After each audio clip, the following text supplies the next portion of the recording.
What's going on?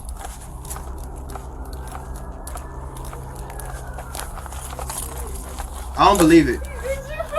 Okay, come back here. All right, I'm in contact with female. What's wrong? What happened?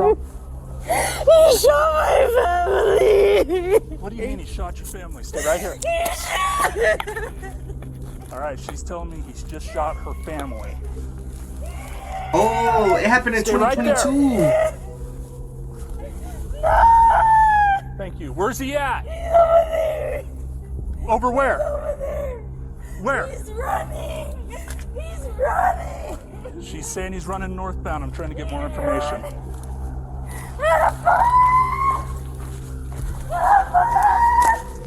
Yeah, that car just comes southbound right there. Yo.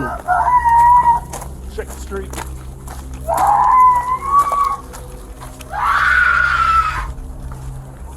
Inside is a nightmare scene.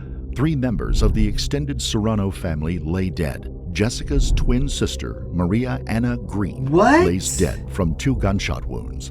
Maria Anna's husband, Ken Green, is at the foot of the basement stairs, dead from a single gunshot, presumably the first person killed, ambushed by Castorena. Back upstairs, Jessica's father, Jesus Serrano, lays dead in a hallway, shot twice. Minutes later, when checking to see if the gunman was in the backyard, a 4th body was found, that of Rudolfo Perez, a family friend who had been renting a camper from the family. Damn. I've got 1 down, gunshot wound in the kitchen.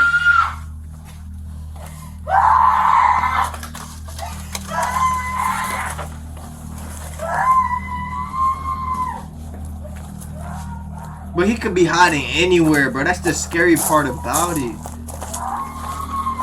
He took out her whole family, bro. Get the female out of here. Get out of here. Ma'am, come on. You need to get out of here. Come on. Go out there. Go outside. Go outside. You stay outside. Come on.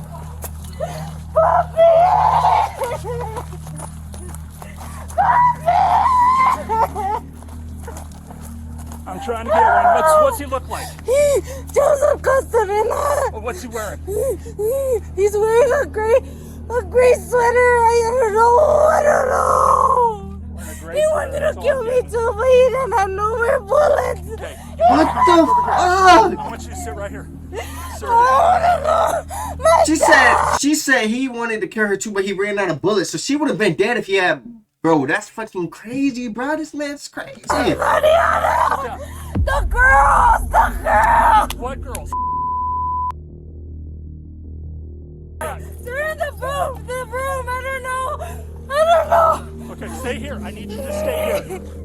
The girls. I might have some girls inside. Yo, they need to take that dude out, bro. Like, it's different. It's different when it's like, all right, you did something, you do it on accident. People do it on accident. But when you know what you're doing, bro, took out the whole family, I feel like you deserve to get killed too, bro. That's crazy, bro. I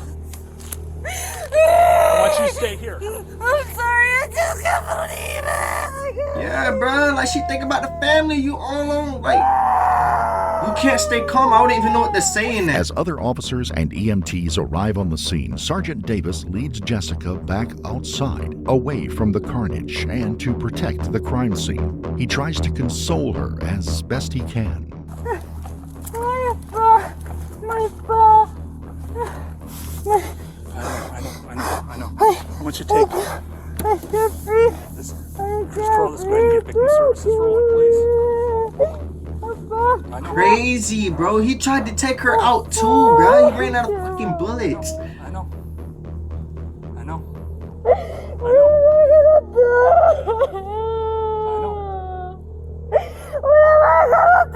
gonna do? I need to call my mom. I need to call my aunt. I need you just to relax for me, okay? I know. I need you to relax for me, okay? I was telling them to hurry up. I was telling her to hurry up. I know, sweetheart. I know. I know. I'm her dad, my sister. I know. We always called you guys about him, always coming here, doing this and that. You guys don't arrest him. Damn! I'm just. The dad and the mom always spells him out. It's always the I know. same. I know. Bro, there's no way, bro. I just couldn't leave. But it remind me about that one thing, bro. It's like, dang, I don't even want to bring that up, but y'all know about the train story, how that dude kept going to jail and kept getting out. Going to jail, getting out, going to jail, getting out. 3 times you stuck in there, bro. There's no way, bro. I know. It depends what it is, too. But this dude doing this? I know. I know. Why? I know. I know. I know. Why? Why me? I know. I know. Why? I know. Why? Why?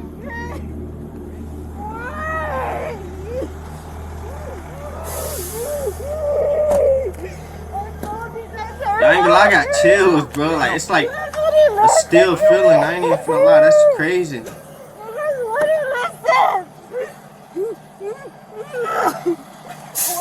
Why? Just hearing her scream, bro. That's crazy. Once she is settled just a bit and others are able to assist her, Sergeant Davis leaves Jessica behind and re-enters the crime scene.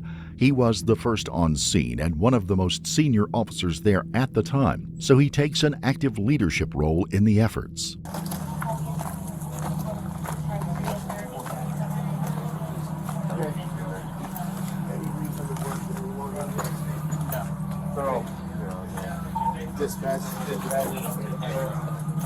There are 2. How many do we have in there? Children inside that bed that are Are they alive? good. Untouched. Oh, thank Okay, God. So Kids don't need anything. Kids don't need anything. I'm here, Sergeant. What the bro? Mom of these 2 little ones. I think those are her sister's kids. Oh, there you are. Yeah, I think those are her sister's kids. So Well, there's the sister. She's dead. So, can we get those kids out? yeah, We're gonna hold here. We need to work on getting those kids out. That lady. we're gonna get them out a different way than Danielle and this. Charlie would take care of those 2 kids. Okay, we need to do it. Okay. Post haste. You want us to leave any stuff in here? Polly, have we, where we asked for? Have we done a backyard? We have not done a This backyard. is open. No, because she came in after I came in here, and I had to get her out of here. Okay. So I did not do a backyard search. How many fire do we have? I don't know what to say, bro. It's like you know that feeling when you get like when you scared, and it's just like all the hairs on you, it's like I'm scared, but I'm not there. Like, you know what I'm saying? It's like the feeling is like imagine if that happened to you. That's what I'm getting, you know, that feeling, and it's like that's crazy. He took her whole family. Is there any way to get them out of here Yeah, without so- having them see? Let's wrap them up in blankets. Yeah. We'll Okay. we'll probably just go out this way, cover eyes and head. We'll take the children's. Well, right now, head to toe, they're okay. Yeah. So we're green. Okay. I'm grabbing a blanket. I'm gonna hold it. Okay. Will you both transport in yours? Yeah, I'm just gonna hold the blanket here. Though. You're taking them to the hospital, right? Yes. Okay. The 2 young children and Jessica are taken to a local hospital for treatment. While none would show any physical wounds at the time, they were each undoubtedly traumatized by the event. Each would also be placed under protective custody in the hospitals as Joseph was still at large. There was still the question of where Joseph had gone. He was on foot, barefooted, and it was cold that night, and many of the yards in the neighborhood, like the Serranos, were fenced in. There could only be so many options, and one of the most likely was where he lived, just a few blocks away from his parents' house. Police cordoned off the entire neighborhood, hopefully before Joseph had a chance to escape, and a group, including a canine handler, descended on the Castorena household. Sergeant Davis headed over to the Castorena house to lead the efforts. Here's the deal. I'll be straight up and honest with you. We want to get in contact with your brother before somebody else from some other agency does, okay? I would rather your brother be alive and under arrest than to be dead or shot because he does something stupid, okay? Is there any way that you can help us out to find out where he's I at? already tried calling him. My sister tried calling him. He won't answer. Okay. Does he have any social media that he might be on right now? Why would his phone be hidden? Why would we be seeing stuff around here? What do you mean? As far as where he was last located. For his phone? Yeah. Like his phone here? Yeah. I don't know. Is there anything? Is there anybody that he would be living or going to someone's house around here or anything like that? I don't know. I just got home. I noticed my dad and mom were gone. They were over here. I called them. That had happened with Joseph. Okay, so are you cold right now? Yes. Okay. Oh, I'm scared. I'm nervous. Okay. Don't be nervous around us. We're here to make sure that things are good. So there's nobody that's in danger inside your house. Okay. What do you mean? And how was that contact? How was that? I just seen him walk out the door. That's it. Okay. Was he mad? Was he angry? No. I think he said something about a haircut. Okay. All right. So What's going on? If you're cold, here's the deal. I don't want you going back in the house because I don't know if he's in there somewhere. All right. And obviously, I'm not going to arrest you or anything like that. I just don't want you going back in the house, and I'd like you to be compliant with us, okay? Because the situation is. Well, see, I've never been in a situation like this. So I'm like, I don't have my dad. My dad's the one that usually, you know. Well, I mean, my deal is preservation of life, right? So, if you come out, maybe we can have you call the other females that are in there and have them come out of the house if you would. Everybody that's in the house, everyone that's in the house. In the meantime, police have been getting ping results from Joseph's cell phone. He is somewhere within a 900-meter radius around the Serrano home, a distance within which is his parents' home. Joseph's burgundy H2 Hummer is also found parked along a street somewhere between the two residences. Sergeant Davis is able to talk to all of the people from inside the house, including Joseph's sister and his mother. They, through a bilingual officer, give him some insight into the relationship between Jessica and Joseph. Eventually, after repeated calls for Joseph to come out, the time has come to go in and see if he's there. Sergeant Davis leads the way again, making sure to advise the officers that the family has 2 dogs in the house and every effort must be made to ensure they aren't harmed.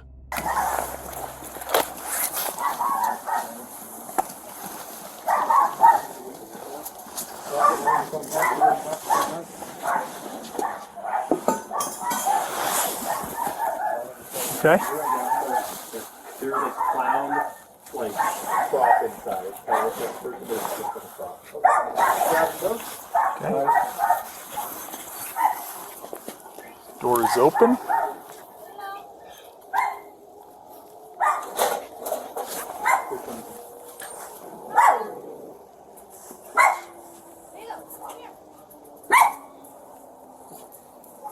Come on.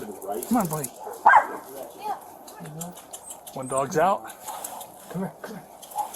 Come on, come on. Here, let me grab the dog. Just, take that and just hold that door. Yeah. All right, Bobby, bring him up.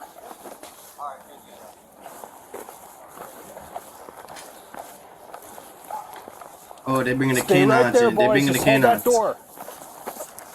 Yep. Got the other dog. Yo, that's insane, bro. Like, there's no way you just wake up thinking like, bro, I'm gonna take these dudes out, bro. I don't understand how people do it. You're welcome.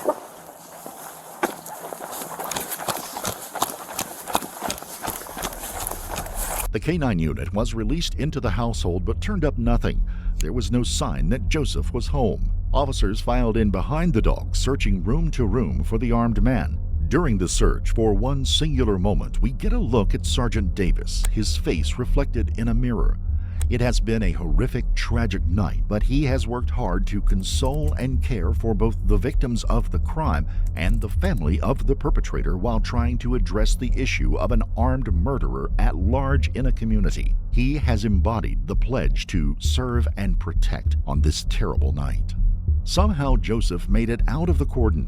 Throughout the early part of the incident, police in the area reported hearing a loud truck roaring around the cordoned-off neighborhoods, and gunshots rang out. Could someone have been attempting to provide a distraction to give Joseph a chance to slip out? Could he have had an accomplice? Could he still be in the area? His phone was still pinging in the 900-meter radius between the two houses. Joseph's phone was eventually found in the backyard of the Serrano home, apparently dropped or discarded at some point. Evidence also suggests that he had returned back through the house, hopped the rear fence of the property, and made his escape in that direction. Police dogs were sent throughout the neighborhood, and police went door to door asking permission to search backyards and asking if anyone had seen or heard anything. A reverse 911 call was also sent out to everyone in the immediate vicinity to alert them that there is an armed, dangerous man on the loose and that all individuals should shelter in place. Inside the home, the murder weapon and 9 shell casings were found. Fingerprints on the 9mm Kimber handgun would later be found to match those of Joseph Castorena. The shell casings would also later turn out to be a match of casings found months before in a stolen vehicle. The gun itself appears to have been stolen at some point in its history as well, having originally been purchased by a man in Iowa in 2016. We have just begun a daylight search of the neighborhood. We even had drones up in the air at first light, and we're now doing a thorough search of the immediate neighborhood because we are concerned and want to find the subject. Oates explained that there had been a long-time volatile relationship between Joseph and Jessica. It might be worth it to take a moment to look at that relationship. The couple, never married, shared 2 children together, and over the last 2 years before the event, their relationship had degraded into one of jealousy, anger, and breakups, followed by short-lived reconciliations. During this time, Joseph would often create Facebook accounts under false names and try to chat up Jessica. Jessica would agree to meet up with the new man, and Joseph would then announce that it was really him and proceeded to start the next round of fighting. Eventually, the fights would get so contentious that Child Protective Services would be called in for the sake of their shared children. Just a week before the killings, Jessica and her father Jesus had asked for and received an individual protective order against Joseph after he busted out her car windows, dragged her from the car, and held her at gunpoint in his vehicle for a period of time. Jessica's mother spoke with local news station Fox 31 in Denver about the relationship between Jessica and Joseph. This has been going on for 2 years already. And even the cops know that how many times I've called and my daughter has called. I'm trying to get answers. I haven't received any phone calls from anybody.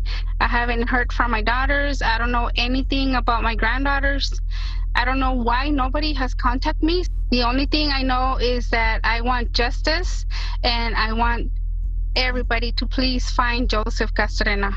Reports state that the children shared by Joseph and Jessica had been removed by Child Protective Services just a day before the killings. Could this have been the triggering mechanism that ignited the situation? So where had Joseph gone? He headed north away from the scene of the crime, but could be headed south, much further south, perhaps to Texas, to grab his children. Could he be headed to Mexico, where he had family and had just been the prior year before to attend his grandfather's funeral? Both seemed like a long shot for a man who had not just left behind his vehicle, but also his shoes. Inside the Hummer was also found his wallet with his ID, debit card, and 2 credit cards. Joseph had few resources to run on. As news stories and word of mouth went through the Aurora and Denver metro areas, tips started coming in to the Aurora Police Department. One of the first and best leads was from a cousin of Joseph's named Joel. He told police that early in the morning of the killings, Joseph had knocked on his bedroom window asking for help. Joel said he knew something was wrong, and after seeing the man at the home's front door, he refused to let him in after being asked if he could stay there for a while. Joel said he provided Joseph with a pair of green sneakers, and Joseph left, saying that Joseph just kept saying that he had effed up and that he seemed high on some kind of drug. Joseph had traveled miles away on a night when temperatures were at freezing with no shoes, completely undetected. He had to have an accomplice giving him a ride. The investigation turned to Joseph's two brothers. While his older brother had an alibi for that night, Joseph's younger brother, Juan Angel Castorena, was avoiding contact with the police. Eventually, he was brought in for questioning. Juan, as it turns out, had given Joseph not just a ride away from the crime area, but also to Jesus's house and then to neighboring Denver, where he passed the man off as his cousin, Carlos Flores. Juan would be arrested and charged with accessory after the fact with 4 murders. FBI and other law enforcement officers would then descend on Flores's place of work after receiving a tip that the man had been talking about how his cousin had just killed 4 people. Flores was arrested and would tell investigators that he had attempted to pass Joseph off to other family members, but they wanted no part of it. EVE Online is a... He had finally dropped the man off in the middle of the night near a school with a couple of blankets and a handful of cash, whatever Juan had available at the time. He had no idea where Joseph was headed or how he would get there. Flores would also be charged with accessory after the fact for assisting in the getaway. It would be nearly a month and a half before the work between the FBI and Mexican Immigration Service and the federal police began turning up clues and putting together a trail for Joseph. Rumors placed him in Zacatecas state in the center north of Mexico. It is very likely that he tried to make contact with family members in the area, who then not only turned him away, but also alerted local police. At the family funeral for his grandfather a year earlier, it is said that Joseph not just alienated himself from his cousins and more distant family members, but outraged many of them. He was not a liked man, and he was finding no safe harbor. Joseph then moved even further south into an even more rural part of Mexico, entering the state of Aguascalientes. The 5'4", slightly built man with a large lion's head tattoo on the side of his neck stuck out like a sore thumb, and he caught the attention of local police in no time. And they caught him on December 10th, 2022. Llevó a cabo la detención de la persona de nombre Joseph Mario Castorena. The chase was over. Joseph was in custody. Soon, he may be extradited back to the United States, to Phoenix, Arizona, and turned over to the Maricopa County Sheriff's Office to be held until he could be extradited again to Colorado. Investigators from the Aurora Police Department would fly down from Colorado in the meantime in an effort to interview Joseph. I know it's been a long day, probably for you as it is us. Are you cool with talking to us? I am. But I feel more comfortable with an attorney. So. Okay. Oh, do you have an attorney? No, I would like to get one. Okay. Yeah, I get that's. I'm trying to figure out. So right now you're here. You have a federal hold. The hold would be here till and go to Colorado, or how would that work? Yeah, end up back there. Yep. So I don't know if you would, I don't honestly know really how that works.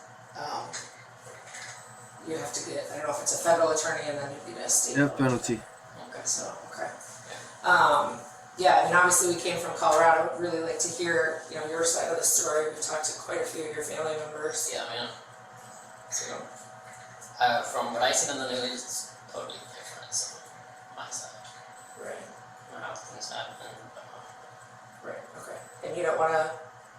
No. It's my understanding you already have been. Have been what? Talking about what's going on. Somewhat. You just don't want to tell us, or what? Well, I would feel more comfortable with an attorney, to be honest. It's just the way I'm feeling. Joseph would allege the Mexican police had treated him roughly, something the Colorado police guaranteed would not happen.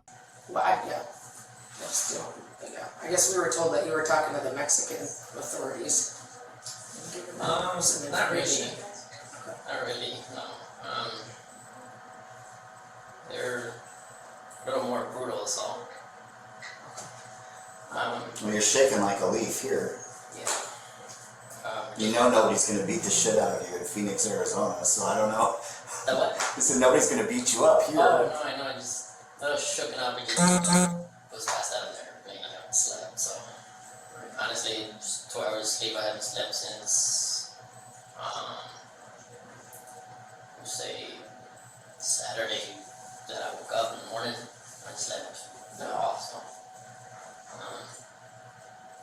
Yeah, the Mexican police did rough me up a little bit, so.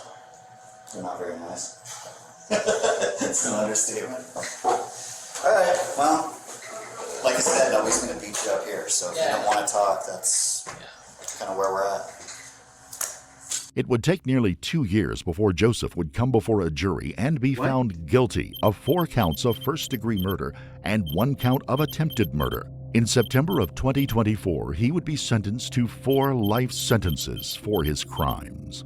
4 lives lost, 4 children's lives shattered irreparably, and 2 families broken by these events. It's easy to argue that the protective order that had been granted was as flimsy as the paper it was printed on. But the law in cases of domestic violence often leaves the hands of police officers and judges tied in these complicated and